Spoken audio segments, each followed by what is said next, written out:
என்னடா அது? அது குடிச்சிச்சு. என்னடா சொல்ற? செண்பகம் செண்பகம் தீ வச்சிட்டு செத்து போயிருச்சு.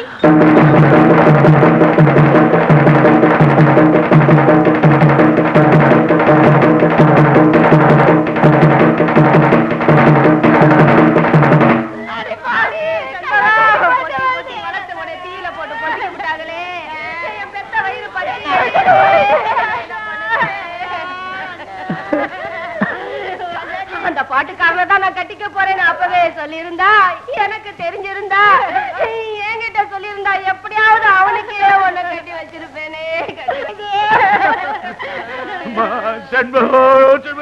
என் பொண்ணை விட்டுட்டு போயிட்டாலே, என் பொண்ணை விட்டுட்டு போயிட்டாலே. என்ன விட்டுட்டு போறதுக்கு எப்படிமா அவனுக்கு மனசு வந்துச்சு?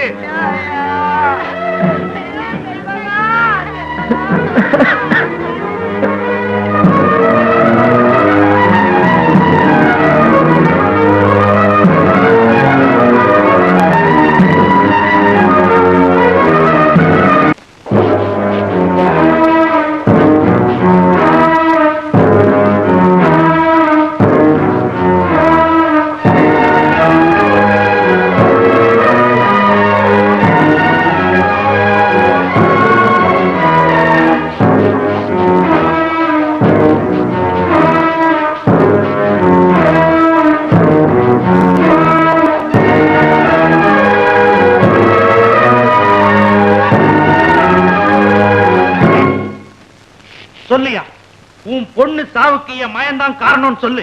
இங்கேயே 2 துண்டா வெட்டிடுறேன். மத்தவங்களை குத்தம் சொல்லி பிரயோஜனம் இல்லை. நான் கொடுத்து வச்சது அவ்வளவுதான். இந்த ஊருக்கே தெரியுமே, என் பிள்ளைய பொத்தி பொத்தி வளர்த்தரே போயிட்டாலே. மருதமுத்து, அந்த பொண்ணுக்கு பெரியப்ப நானு. அந்த பொண்ணு சடங்கானதுல இருந்து இதுவரைக்கும் அது மூஞ்சிய சரியா கூட பார்த்ததில்ல. அப்படி பொத்தி பொத்தி வளர்த்தான். பூ போல வளர்ந்த பொண்ணு இன்னைக்கு நான் நெருப்புக்கு பலி கொடுத்துட்டு, எங்க பரம்பரையில பொட்ட பிள்ளைங்க தங்காதுங்கிறது சரியா போச்சு. மருதமுத்தே, என் பொண்ணு தண்ணி சுமந்து வந்தா கூட என்னால தாங்க முடியாதுப்பா. ஆனா இன்னைக்கு அவளை 4 பேரு தூக்கிக்கிட்டு போயிட்டாங்களே போயிட்டாங்களே. அதனால நாம தான் தாங்கிக்கணும். பொறுமையா பொறுமையா. ஆமா மருதமுத்தே, நடந்தது நடந்து போச்சு. போனவ போய் சேர்ந்துட்டா. இருக்கிறவங்களையாவது நல்லபடியா வச்சுக்கோ.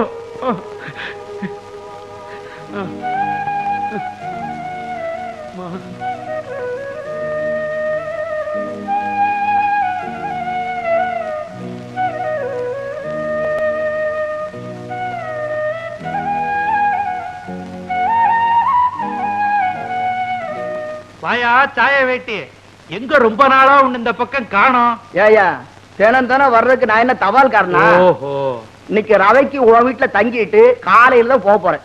இன்னைக்கு ரவைக்கு இல்லையா, 4 நாளைக்கு இங்கேயே தங்கி நல்லா சாப்பிட்டு போ. ஆமா, பொம்பளை இல்லாத வீடு என்னத்த பிரமாதமா சமைச்சிருக்க போற? ஆமா, பையன் யாரு? நம்ம மஞ்சம்பட்டியா மயனே. என்னடா கண்ணா, மாட்டுக்கு தவிடு வைக்க போறியா? போ. என்னமா வளர்ந்துட்டான்.